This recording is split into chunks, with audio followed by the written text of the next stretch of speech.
Bem-vindos a este Deep Dive.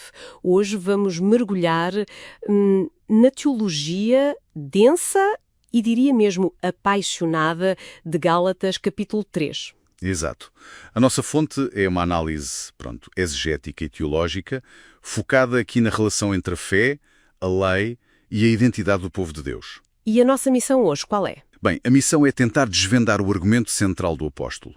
Ele está a responder a uma crise séria nas igrejas da Galácia. Havia alguns, os chamados judaizantes, que exigiam que os gentios, os não-judeus, seguissem a lei mosaica. Tipo a circuncisão. Exatamente, a circuncisão era o ponto principal para serem salvos, para pertencerem mesmo ao povo de Deus. Ora, Paulo via isto como uma destruição fundamental. Chamou-lhe mesmo outro evangelho. Certo, portanto, este capítulo é a defesa dele, crucial mesmo, da justificação apenas pela fé. O sola fide. Vamos ver como ele constrói o argumento. Sim, ele usa vários ângulos. Pois, usa a experiência dos próprios Gálatas, uma leitura das Escrituras muito centrada em Abraão, e depois analisa o propósito da lei.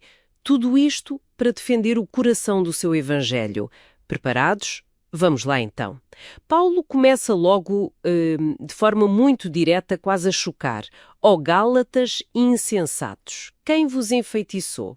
Ele não está a chamá-los burros, pois não? Não, não é falta de inteligência. É mais uma teimosia espiritual. A metáfora do feitiço, essa palavra basqueinó, sugere algo insidioso. Uma doutrina que os desviou do essencial, que é Cristo crucificado, que lhes tinha sido, claramente apresentado. E ele apela logo à experiência deles, certo? Exatamente. Ele pergunta: vocês receberam o Espírito Santo, que é o selo da aceitação divina, foi por ouvirem e crerem no Evangelho, o tal eques pistas, ou foi por praticarem as obras da lei? Faz todo o sentido. É como dizer, lembrem-se como é que isto começou. Tentar agora completar na carne, ou seja, pelo esforço humano, pelo legalismo, aquilo que começou no espírito, pela graça. Para Paulo isso é uma regressão, uma loucura teológica mesmo. A experiência deles é a primeira prova que ele apresenta. E depois vem a Escritura. E aí entra Abraão. Sim, Abraão é o grande trunfo. A citação-chave é Gênesis 15.6. Abraão creu em Deus e isso lhe foi imputado ou creditado como justiça. Isto é fundamental. A justiça veio pela fé antes da circuncisão ser ordenada e muito antes da lei mosaica ser dada no Sinai. Uau! Então a conclusão é... revolucionária mesmo. Os verdadeiros filhos de Abraão são os que são da fé. Verso 7. Independentemente da sua origem étnica. Paulo vai mais longe e diz que a própria Escritura anuncia primeiro o Evangelho a Abraão. Aonde? Na promessa de Gênesis 12.3, todas as nações serão benditas em ti. Para Paulo, isto já apontava para o plano original de Deus de incluir os gentios. A fé leva à bênção. E o contrário, depender das obras da lei. Ora, isso leva à maldição. Vê 17. E porquê? Porque a lei exige uma obediência perfeita e contínua. Ele cita Deuteronômio 27:26. E isso é algo impossível para nós, por causa da nossa natureza pecadora. Portanto, a lei, ao exigir o que não podemos cumprir, acaba por nos condenar. Mostra a nossa falha. Então, qual é a saída desta maldição? Como é que se escapa? A solução é Cristo. Paulo diz: Cristo nos resgatou da maldição da lei, fazendo-se maldição por nós. Vê 13. É uma alusão forte a Deuteronômio 21:23. Maldito todo aquele que for pendurado no madeiro. A morte na cruz. Exato. A morte dele é substitutiva.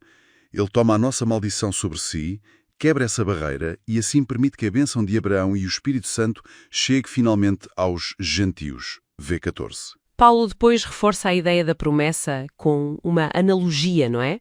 Algo do dia-a-dia. Sim, uma analogia legal, muito prática. Vê 15. Ele diz: olhem, nenhum testamento humano, depois de confirmado, pode ser anulado ou alterado. Quanto mais a promessa que Deus fez a Abraão e à sua posteridade. E aqui ele foca no singular, sperma, semente. E quem é essa posteridade? Paulo identifica como sendo Cristo, vê 16. E o argumento é: se nenhum pacto humano se anula, como é que a lei que veio 430 anos depois da promessa a Abraão, vê 17, poderia anular essa promessa divina fundamental? Não pode.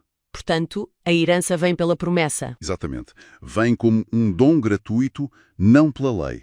Senão, como diz Paulo, já não seria promessa. V 18. Anularia a própria natureza da graça. Ok, mas então fica a pergunta. Se a lei não salva e não anula a promessa, para que é que ela serviu? Qual foi o propósito dela? É a pergunta lógica, sim. E Paulo responde, foi ordenada por causa das transgressões, V 19.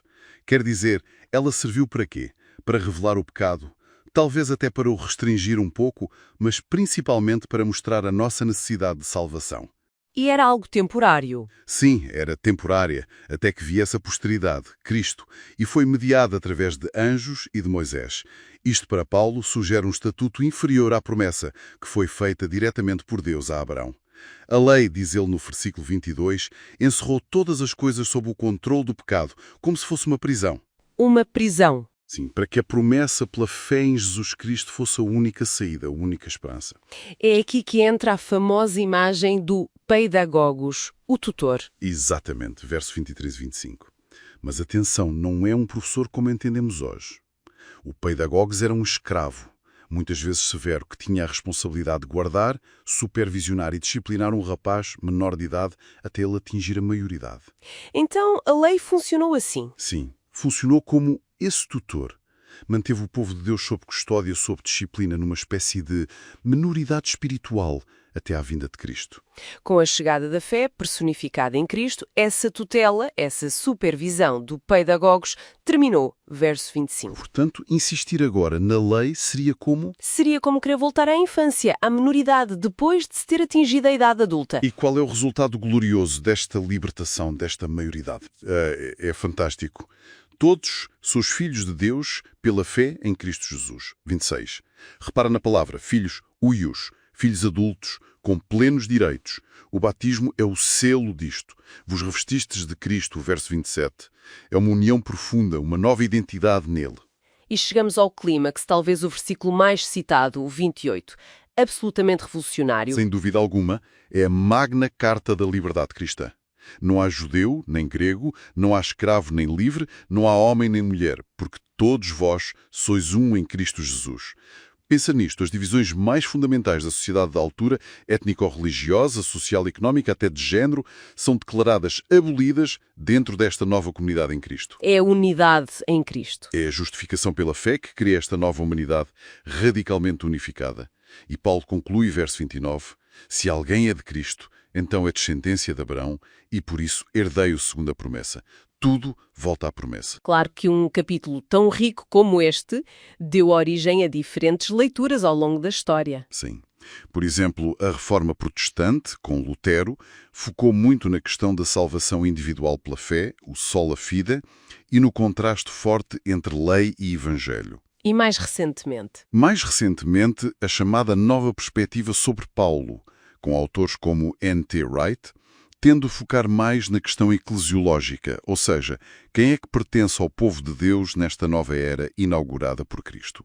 Eles veem as obras da lei não tanto como tentativa de ganhar salvação, mas mais como marcadores de identidade judaica que separavam judeus e gentios. E essas perspectivas excluem-se? Talvez não necessariamente. É possível que Paulo esteja a abordar as duas coisas, a aceitação individual perante Deus e a formação de uma comunidade unificada. Aliás, parece que é precisamente a justificação sola fide que permite e fundamenta essa unidade radical na Igreja, que ultrapassa todas as barreiras. Excelente. Resumindo então, Gálatas 3 é uma defesa poderosa, muito bem argumentada, de que a nossa aceitação por Deus vem pela fé em Cristo. É um dom imerecido, não é por obras da lei. Exato. E esta verdade fundamental não só define a salvação individual, mas redefine o próprio povo de Deus, criando uma nova humanidade unida em Cristo que quebra barreiras que pareciam intransponíveis. Vimos a mestria de Paulo a usar a experiência, a escritura, as analogias. Foi mesmo uma análise profunda. E fica talvez uma reflexão final que a nossa fonte também sugere. Há uma tensão no versículo 28. Essa unidade radical é uma realidade já estabelecida em Cristo, mas todos vemos que ainda não está plenamente vivida no nosso mundo. Sim, infelizmente. Pois. Então fica a pergunta para quem nos ouve. De que forma é que esta igualdade radical que Paulo proclama em Cristo deveria desafiar as divisões, sejam elas étnicas, sociais, de género, que ainda encontramos hoje, por vezes até dentro das nossas próprias comunidades de fé? É algo para pensarmos.